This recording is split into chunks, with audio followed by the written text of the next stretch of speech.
Knowledge کے معزز خواتین و حضرات، السلام علیکم۔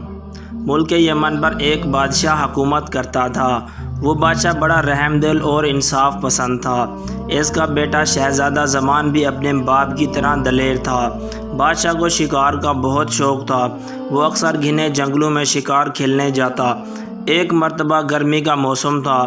بادشاہ کا دل شکار کھیلنے کو چاہا۔ حکم کی دیر تھی، تمام انتظامات ہو گئے اور بادشاہ شکار کے لیے چل پڑا۔ سارا دن بادشاہ شکار میں مصروف رہا۔ کئی شیر، چیتے اور بارہ شکار کیے۔ شام ہوئی تو یہ شکاری قافلہ واپسی کے لیے چل دیا۔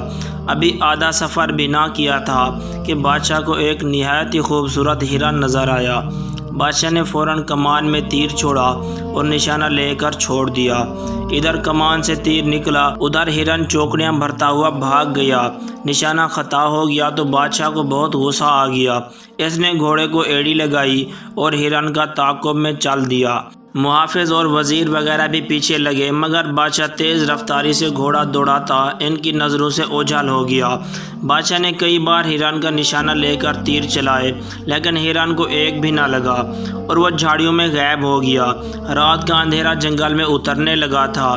ہرن کے بچ نکلنے سے بادشاہ کو غصہ تو بہت تھا، لیکن کیا کر سکتا تھا؟ اندھیرا بڑھتا جا رہا تھا، اس لیے اس نے واپسی جانا مناسب سمجھا۔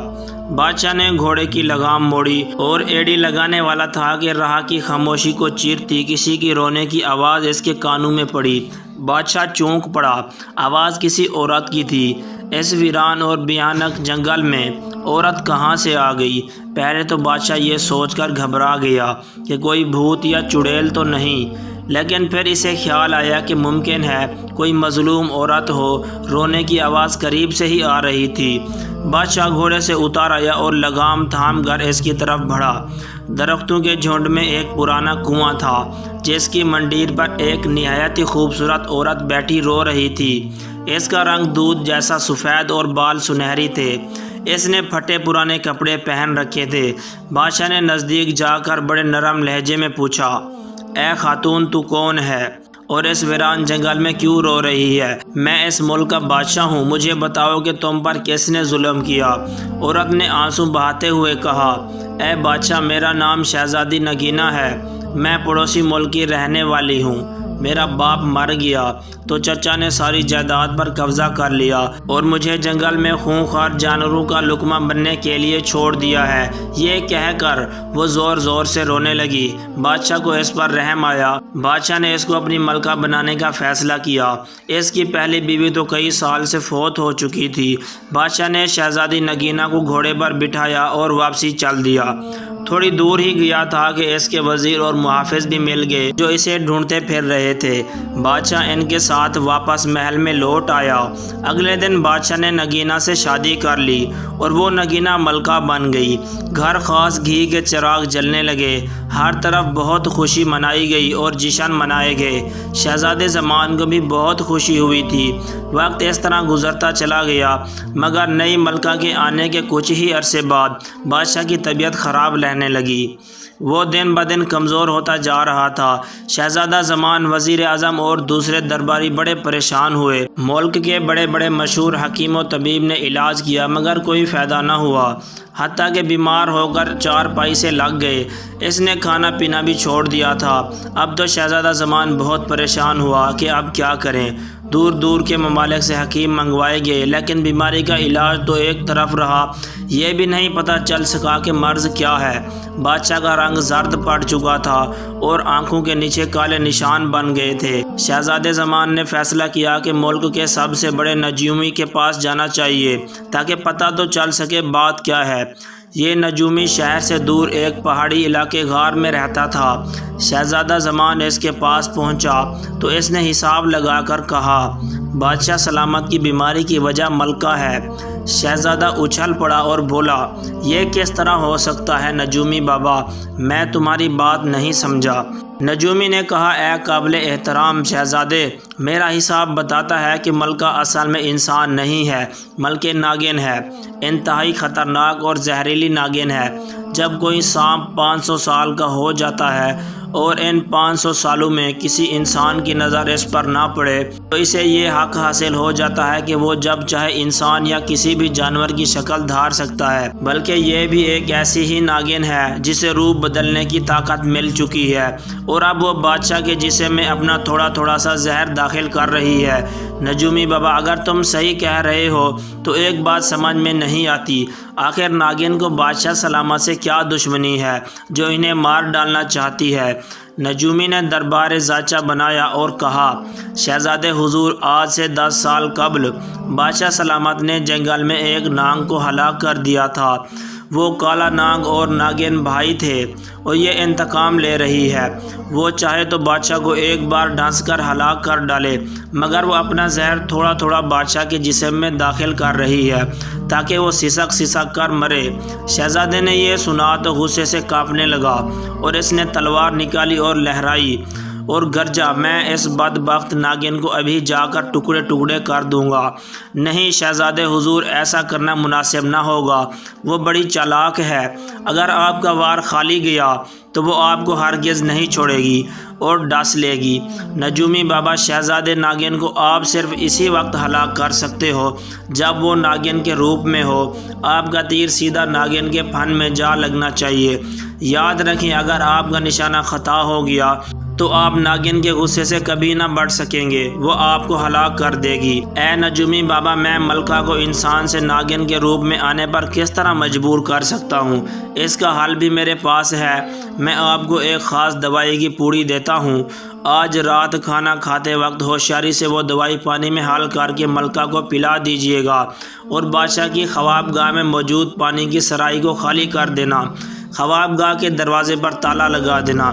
اس دوائی کے اثر سے آدھی رات کے وقت ملکہ کو شدید پیاس لگے گی اور پھر دھیان سے سن لیں، یہ کام بڑی ہوشیاری سے کرنا ہوگا اور اس کو ذرا برابر بھی شک نہیں ہونا چاہیے۔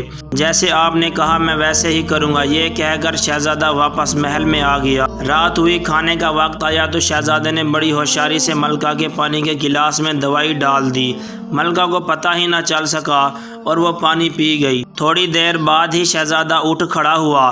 ملکہ نے حیرانگی سے کہا، کیا بات ہے شہزادے، تم نے بہت کم کھانا کھایا ہے، تمہاری طبیعت تو ٹھیک ہے نا؟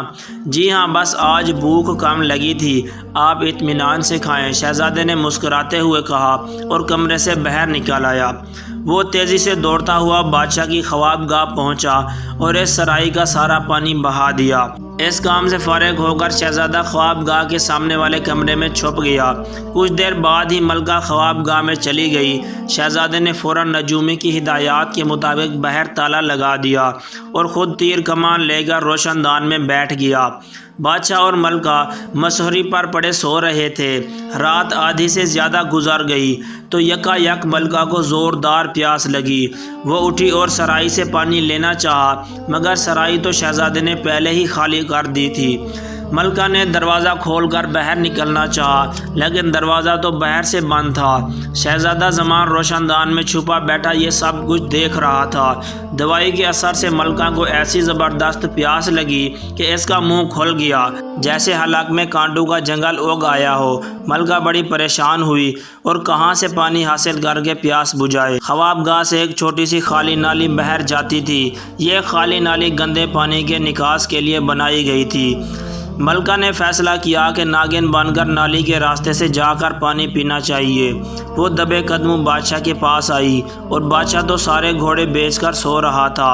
جب یہ اطمینان ہو گیا کہ بادشاہ بے خبر سویا پڑا ہے تو اس نے زمین پر ایک لوڈ لگائی اور اگلے ہی لمحے پر ملکہ کی جگہ ایک سیاہ ناگن موجود تھی۔ شہزادے نے جب یہ منظر دیکھا تو کانپ اٹھا۔ نجومی بابا نے سچ کہا تھا، ناگن کی سیاہ خال چمک رہی تھی۔ وہ بل کھاتی لہراتی نالی کے راستے سے باہر نکل گئی۔ شہزادے کو وقت ہی نہ ملا کہ تیر چلا سکے۔ شہزادہ جلدی سے روشن دان سے اتر اور گھوم کر باغ میں پہنچ گیا۔ اسے یقین تھا کہ ناگن ملکہ باغ کے تالاب میں پانی پیے گی۔ چاندنی رات تھی، چاند کی زرد روشنی میں سبزہ پڑا بھلا معلوم ہو رہا تھا۔ شہزادے کا خیال بالکل درست تھا، ناگن تالاب سے پانی پی رہی تھی۔ پانی پینے کے بعد اس نے پھن پھیلا کر ایک زوردار پھونک ماری۔ شہزادہ ایک ایسی جگہ کھڑا تھا، ملکہ کے پھن دھن کا نشانہ نہیں لے سکتا۔ ناگن ملکہ کچھ دیر کو گھاس پر لہراتی رہی، پھر ایک طرف چل پڑی۔ اس کا رخ خوابگاہ کی طرف نہیں تھا بلکہ وہ محل سے باہر والے راستے پر جا رہی تھی۔ شہزادہ زمان اس کے پیچھے پیچھے تھا۔ محل سے نکل کر ملکہ اس راستے کو ہو لی جو جنگل کو جاتا تھا۔ شہزادہ زمان بڑی ہوشیاری سے اس کا پیچھا کرتا رہا۔ یہ بھی خدا کا شکر تھا کہ چاندنی رات تھی، ورنہ اندھیرے میں ناگن ملکہ کو کب نظر آتی تھی۔ ناگن ملکہ گھنے جنگل میں پہنچ گئی اور ایک غار کے باہر رک کر اس نے زوردار پھونک ماری۔ اس کی پھونکار کے جواب میں غار کے اندر سے دوسرے ناگ کی خوفناک پھونکار سنائی دی۔ اوف خدا، یہ کیسی بھیانک آواز تھی! وہ جیسے جھاڑیوں اور سرکنڈیوں کے ٹوٹنے کی آوازیں آئیں، اور پھر ایک نہایت ہی بڑا اژدہا نما غار سے نکل آیا۔ اس کے سیاہ جسم پر سنہری رنگ کا تاج تھا جیسے تیز شعاعیں نکل رہی تھیں۔ یہ جنگل کا شیش ناگ تھا جو ناگن کے سامنے آ کر کھڑا ہو گیا۔ ناگن سر مستی کے عالم میں جھوم رہی تھی۔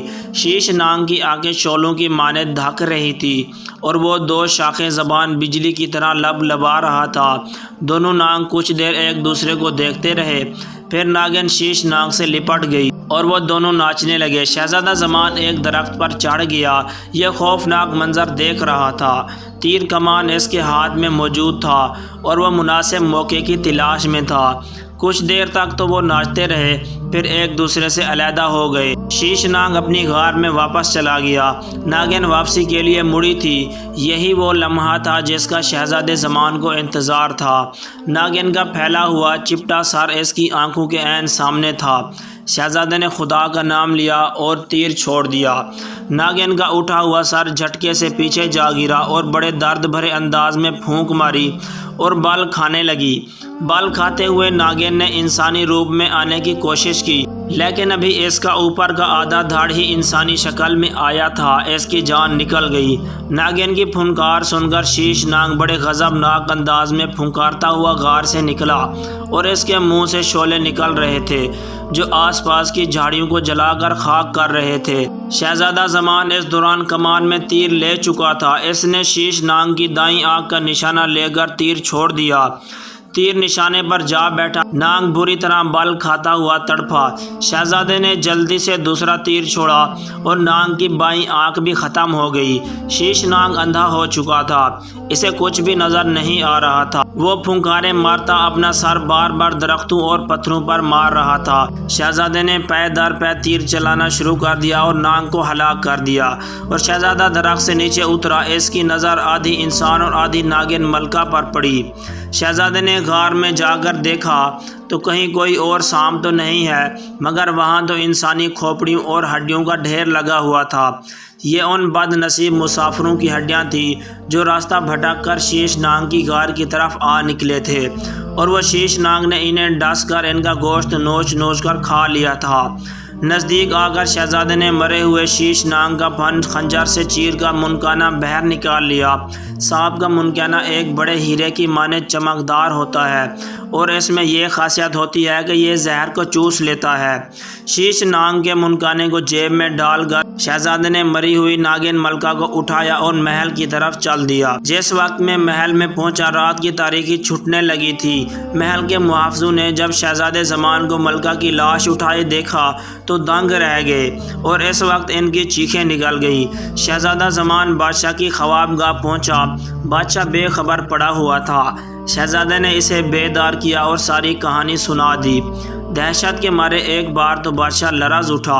اسی خیال نے اس پر کپ کپی طاری کر دی تھی کہ اس نے ایک ناگن سے شادی کر رکھی تھی اور یہی اس کی بیماری کی وجہ تھی۔ یہ ناگن ملکہ کا زہر ہی تھا جس نے بادشاہ کو بیمار کر رکھا تھا، کیونکہ وہ اپنے ناگن بھائی کا بدلہ لے رہی تھی۔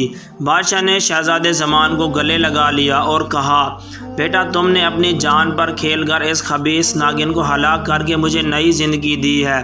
ابا حضور، یہ تو میرا فرض تھا۔ اچھی اولاد تو وہ ہوتی ہے جو اپنے ماں باپ کی خدمت کرتی ہے۔ اور ان کا حکم مانتی ہے۔ یہ کہہ کر شہزادے زمان نے شیش ناگ کا منکانہ جیب سے نکالا اور بادشاہ کے منہ میں لگا دیا۔ منکانہ نے فوراً ناگن کا زہر چوس دیا اور بادشاہ بالکل ٹھیک ہو گیا۔ اسی وقت ناگن کا جسم جلنے لگا اور دیکھتے ہی دیکھتے وہ راکھ ہو گئی۔ چھوٹے سے ڈھیر کے علاوہ کچھ نہیں بچا تھا۔ بادشاہ نے تخت و تاج اپنے بیٹے زمان کے سپرد کر دیا اور خود یاد الہی میں مصروف ہو گیا۔ دوستو مزید اس طرح کی دلچسپ ویڈیو دیکھنے کے لیے ہمارے چینل کو سبسکرائب ضرور کیجیے۔ شکریہ۔